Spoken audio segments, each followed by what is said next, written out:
L'anime commence avec Fan qui fait un cauchemar sur sa bête spirituelle, un gros poisson qui a provoqué de nombreux combats entre les humains parce qu'il est devenu incontrôlable. Après cela, nous nous rendons dans la salle ancestrale de Fan où se trouve son père Théo et il lui dit au revoir avant qu'il ne parte passer l'épreuve de son pouvoir spirituel. S'il réussit cette épreuve, il passera au Grada. Ensuite, les disciples de Fan s'approchent de lui, prêts à l'accompagner à l'épreuve et l'encouragent. Fan sort et les disciples s'inclinent pour le saluer. D'énormes oiseaux apparaissent dans le ciel au-dessus d'eux. L'un des oiseaux atterrit devant Fan et s'approche en s'inclinant afin que Fan puisse le chevaucher. Le garçon décolle avec un groupe de disciples. Ils arrivent dans la ville où l'épreuve doit avoir lieu et où de nombreuses festivités sont organisées. Ils se rendent à la base de Baï-Jean où se trouve le lieu de l'épreuve. 3 membres de la commission discutent de l'équipe de Fan, se demandant comment ils pourraient passer au Grada. Monsieur B dit que Fan est né dans une famille très célèbre. Malheureusement, ils sont rejetés lors de l'épreuve et seul Fan parvient à atteindre le grade B. Après cela, Fan retrouve ses disciples et demande à Don s'il se souvient qu'il s'était promis de devenir les plus forts du monde. Fan entre ensuite dans l'arène et invoque son animal spirituel, une baleine terrifiante qui impressionnait tout le monde. L'adversaire de Fan invoque également son pouvoir spirituel qui est un géant terrifiant. Les bêtes spirituelles s'attaquent mutuellement et la baleine attrape le géant avec sa bouche mais celui-ci lui assène un coup violent. La baleine lance plusieurs coups électriques avec sa bouche mais le géant les bloquait tous. Le géant attrapait la baleine et la lance en l'air, manquant de peu de heurter quelques spectateurs. Fan les sauve cependant en modifiant la trajectoire de la baleine, stupéfiant les spectateurs. Après cela, le géant se transforme en un géant de feu et assène un coup à la baleine. Fan fait cependant évoluer la baleine terrifiante en baleine noire immortelle. Les deux bêtes spirituelles s'engagent dans un combat féroce qui aboutit à la victoire de la baleine. Soudain, la baleine blessée se transforme en une baleine zombie en décomposition qui attaque les spectateurs. Fan tente d'annuler l'invocation mais il n'y parvient pas. La baleine attaque le garçon et elle avale. Après cela, toute sa vie lui est montrée depuis sa naissance, sa vie avec son père et sa mère et ses souvenirs d'enfance, découvrant les secrets de sa famille, apprenant à invoquer Nian et à le contrôler, qui est le premier esprit qu'il a possédé et rencontrant Doua ainsi que sa meilleure amie et le reste de ses disciples. Tout cela a été rassemblé dans le rouleau de la réincarnation. S'il avait prévu de s'y opposer, il aurait été autorisé à posséder un autre corps. Lorsqu'il aurait obtenu une autre vie, il aurait pu prolonger indirectement sa vie mortelle. Après cela, Fan se réveille avec une nouvelle apparence et il essaie d'invoquer sa baleine Nian, mais celle-ci semble avoir disparu. Il se rend à la rivière pour se regarder dans l'eau et se retrouve complètement différent. Après cela, des gardes le frappent, elle arrête et le jette en prison. Dans la prison, il se souvient de ce qui s'est passé avec sa baleine et se demande qui a planifié tout cela et qu'il a mis dans ce corps. Il essaie d'utiliser son pouvoir spirituel et des animaux spirituels apparaissent mais ils sont très faibles. Fan leur demande quel est leur pouvoir. Le chien urine et la plante le frappe avec ses longues branches ce qui dégoûte Fan. Il leur demande de retourner à leur place car un garde arrive. Le garde entre mais il sent l'odeur de l'urine du chien ce qui le dégoûte. Le garde l'emmène devant la princesse Bai. Fan demande ce que voulait la princesse Bai mais le garde ne lui prête pas attention. Une fois dans la pièce, Fan se libère de ses chaînes mais il cache ses mains. Après le départ du garde, Fan s'approche de Bai. La princesse Bai l'appelle par son nouveau nom, Liu Fengma. La princesse lui demandait comment il a osé commettre un acte aussi inconsidéré,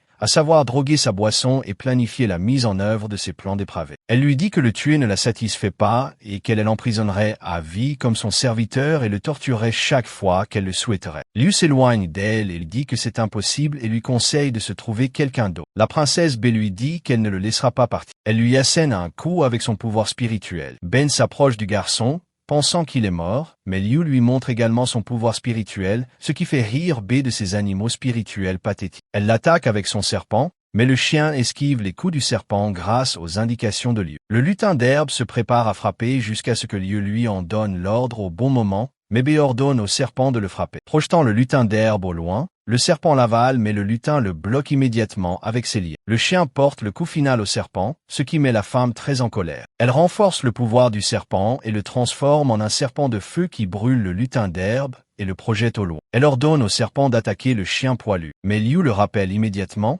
mais le garçon est jeté à l'eau. Liu pense qu'il va mourir à nouveau jusqu'à ce qu'il rencontre son poisson-chat préféré, Nian. Alors que Ben nettoie ses chaussures, Liu surgit soudainement de l'eau, surprenant la femme qui ne le croyait plus en vie. Elle est surprise par la présence du poisson-chat à ses côtés, qui est devenu l'un de ses animaux spirituels. La femme lui dit que c'est une décision stupide car dans le passé, ce poisson s'est transformé en une grande baleine, mais que lors du tournoi il y a 1 an, la bête a perdu le contrôle. La baleine a dévoré son maître et a acquis une mauvaise réputation pour avoir tué son maître. Liu soutient cependant qu'il s'agissait d'un accident. Ben lui répond cependant que l'organisation a donné l'ordre de tuer tous les poissons-chats. Elle lui dit que ce poisson appartient à son frère et qu'il est le seul dans tout le village. Elle lui dit que seul Fan pouvait le faire évoluer et que personne d'autre ne peut le contrôler. Liu répond cependant que ce n'est pas vrai, ce qui met Ben en colère. Elle frappe Liu avec son serpent, mais Liu attrape le serpent et demande à Nian de le dévorer. Nian utilise son pouvoir et parvient à dévorer le serpent. Ce qui surprend beaucoup Ben, Liu sort de l'eau et s'enfuit immédiatement. Mais il est poursuivi par des loups et des soldats. Liu continue de courir jusqu'à atteindre un croisement au bout de la route. Il saute et utilise le pouvoir du lutin d'herbe jusqu'à ce qu'il arrive de l'autre côté. Après cela, les gardes s'excusent auprès de Bai de ne pas avoir réussi à capturer le fugitif, ce qui la met très en colère. Elle leur dit qu'ils doivent le lui ramener mort, vif, et qu'elle ne s'est jamais sentie aussi humiliée de toute sa vie. Après cela, le frère de B lui demandait qui elle veut voir mourir. Peu après, Liu se réveille et commence à se demander ce qui lui arrive. Pendant ce temps, Ben se plaint à son frère d'avoir été humilié et que Liu a volé le poisson-chat. Elle lui demande de la venger, ce qui met son frère en colère car Liu a volé le poisson. Son frère lui dit que le poisson n'est pas fort et qu'elle peut le vaincre avec son serpent si elle se concentrait un peu. Il est possible que les capacités du poisson soient simplement innées, comme celle de pouvoir dévorer. Il dit qu'il ne croit pas que le garçon ait assez de pouvoir et que le poisson dévorera son maître lorsqu'il deviendra plus fort. Mais il y a une exception Fan,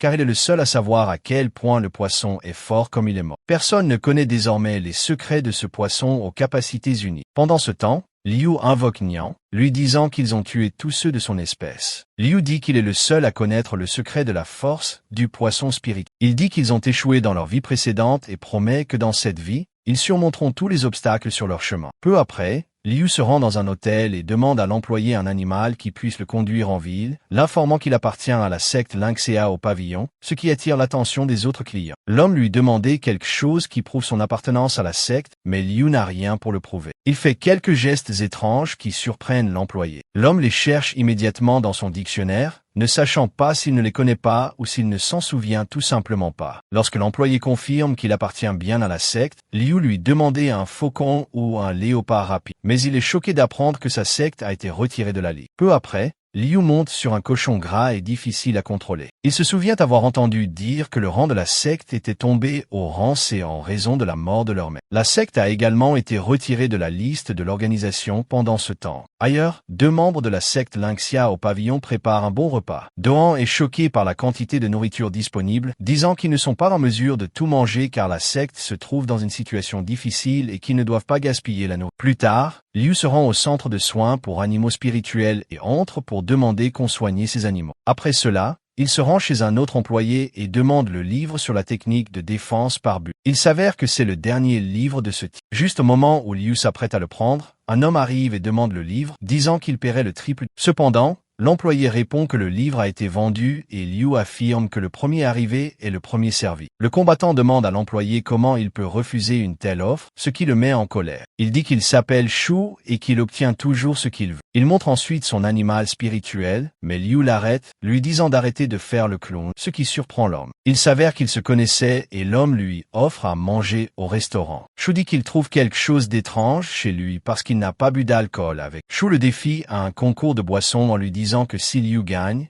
il exaucera tous ses souhaits. Liu se souvient de l'époque où il était fan et où il avait bu avec son équipe pour la première fois de sa vie, perdant le contrôle après un seul verre dans le présent. Dans son nouveau corps, il boit beaucoup de vin sans que rien ne lui arrive, remportant ainsi le concours. Il prend le livre et libère la jeune fille qui était prisonnière de Shu. Après cela, il s'en va et Nian est très heureuse car elle a appris la technique défensive de la bulle. Pendant ce temps, la jeune fille qu'il a libérée l'observe plus tard dans le temps de la secte Lynxia au pavillon. Des voleurs sont venus pour la capturer. Doan est informé de ce qui s'est passé et se précipite pour aider, disant aux voleurs de partir. Doan montre son animal spirituel, un chat fantôme, et se précipite pour attaquer les animaux adverses. Cependant, l'un des voleurs tente de blesser une fille. Doan la sauve, mais son chat est tué par l'un des animaux spirituels, laissant Doan sous le choc. À ce moment-là, Liu arrive au Lingxia au pavillon et il est surpris de voir à quel point le clan s'est détérioré en seulement un an. Il trouve les voleurs et Duan qui éprouvent une profonde douleur en voyant mourir son chat adoré dans ses bras. Les bandits veulent s'emparer de la maison et les avertissent que s'ils ne partent pas immédiatement,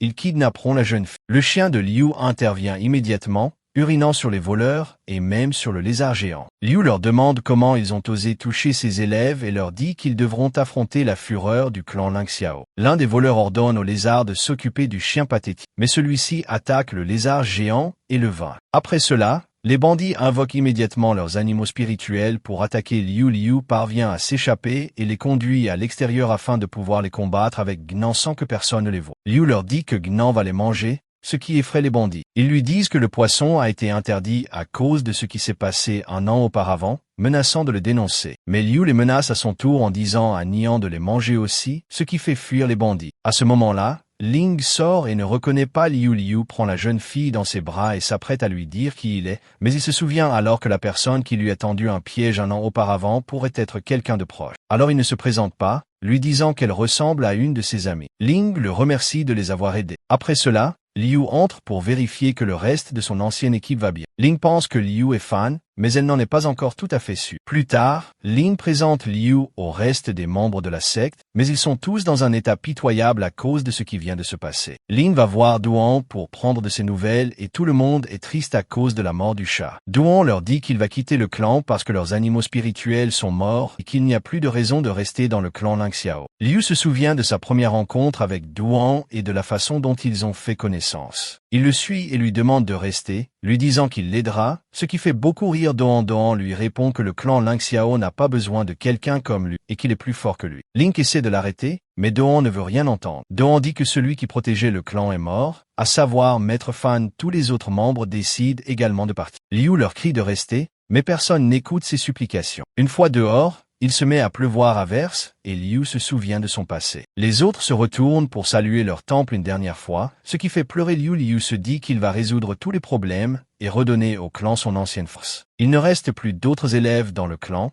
Ils choisissent donc Ling comme enseignante car elle est la seule élève plus âgée. Les autres lui demandent quelle est la première chose à faire et Liu et Link répondent simultanément qu'il faut chasser les bêtes spirituelles pour se préparer aux futurs examens. Ce qui amène Ling à imaginer que Liu est comme Fan et pense de la même manière. Après cela, Ling apporte la carte et en la regardant, elle ne trouve pas beaucoup d'endroits propices à la chasse aux animaux spirituels. Liu dit cependant qu'il connaît un bon endroit, mais il découvre qu'il y a beaucoup de guerriers qui recherchent eux aussi des bêtes spirituelles. Liu les emmène alors dans un endroit où il n'y a personne et s'assure qu'ils n'ont pas été suivis. Alors qu'ils continuent à marcher, il rencontre de nombreuses bêtes de différents niveaux. Liu explique que les bêtes spirituelles les plus importantes ont 4 niveaux, allant du chat de premier niveau au dragon de 4e niveau. Il rencontre ensuite le renard de feu, connu pour être très féroce, mais Liu découvrir que l'animal appartient à quelqu'un qui se trouve à cet endroit. Soudain, le propriétaire du renard de feu attaque Liu, mais le garçon esquive le coup. Le garçon mystérieux leur dit de partir car c'est son territoire. Liu et les autres lui répondent qu'ils ont eux aussi des bêtes spirituelles, même s'ils n'en ont pas en réalité et qu'ils essaient simplement de le tromper. Cela rend le propriétaire du renard nerveux et il s'en va. Ils entendent alors un bruit terrifiant, celui d'une bête spirituelle de haut rang. Ils courent tous vers le bruit qui s'avère être un panda licorne. Chacun veut l'attraper et le propriétaire du renard ordonne à son renard d'attaquer le panda, mais celui-ci absorbe les coups du renard, faisant échouer son attaque. Le panda frappe alors le propriétaire du renard, faisant disparaître les couleurs du garçon. Le panda attaque ensuite Liu, mais celui-ci esquive le coup et demande au reste de son équipe de se cacher. Puis les couleurs du corps de Liu commencent également à changer. Il invoque son chien et lui demande d'uriner sur lui pour contrer l'effet d'absorption des couleurs, mais cela ne sert à rien. Le panda frappe alors à nouveau le renard rouge, le blessant. Lorsque le garçon va vérifier, il découvre que le renard n'est pas blessé et que tout n'était qu'une illusion créée par le panda. Liu révèle alors ses bêtes spirituelles et leur ordonne d'attaquer le panda. Le panda se cache, mais le renard de feu le trouve alors. Le panda porte un coup puissant au renard, puis le panda libère la force de la pollution spirituelle, rendant tout le monde étourdi. Le panda profite de ce moment pour frapper tout le monde. Le chien veut sauver Liu,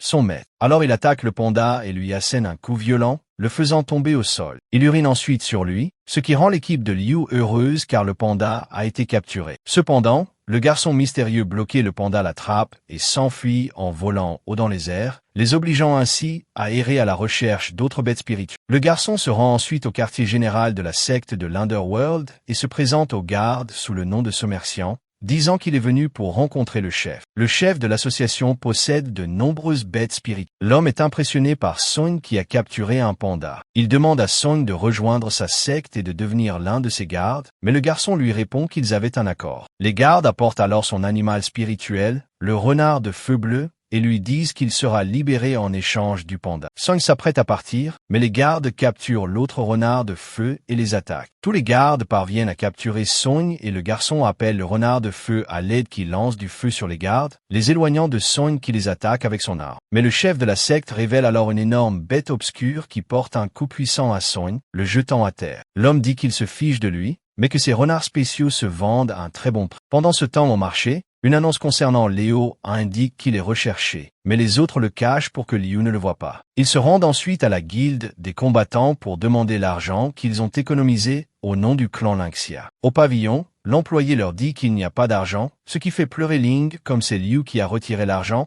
Il dit qu'il a économisé quelque chose et qu'ils peuvent l'utiliser pour acheter des bêtes spirituelles. Ils retournent ensuite au marché et achètent une bête chacun, mais les prix sont assez élevés. Alors qu'ils poursuivent leurs recherches, ils voient le panda en vente et disent au propriétaire qu'ils ont le droit de l'avoir car ils l'ont capturé la veille. Mais le vendeur n'est pas d'accord et se fâche contre eux. Cependant, le panda aide un membre du clan à faire une blague au vendeur et disparaît. Lorsque le vendeur entre dans la cage du panda, l'illusion disparaît. Le panda réapparaît et frappe le vendeur avec son poing. La jeune fille s'approche du panda, communique mentalement avec lui et lui demande de devenir son animal spirituel. Le panda révèle son anneau spirituel et la jeune fille, avec l'aide de Ling, le transforme en son animal spirituel car c'est la première fois qu'elle en possède un. Ils aperçoivent alors les renards ligotés, ce qui surprend Liu. Il détache les renards qui racontent à Liu et à ses compagnons ce qui est arrivé à San et leur demande de sauver le garçon. Mais il y a un gros problème entre le Lynxia au pavillon et la secte des ombres, car leur général possède une puissante bête spirituelle. Cependant,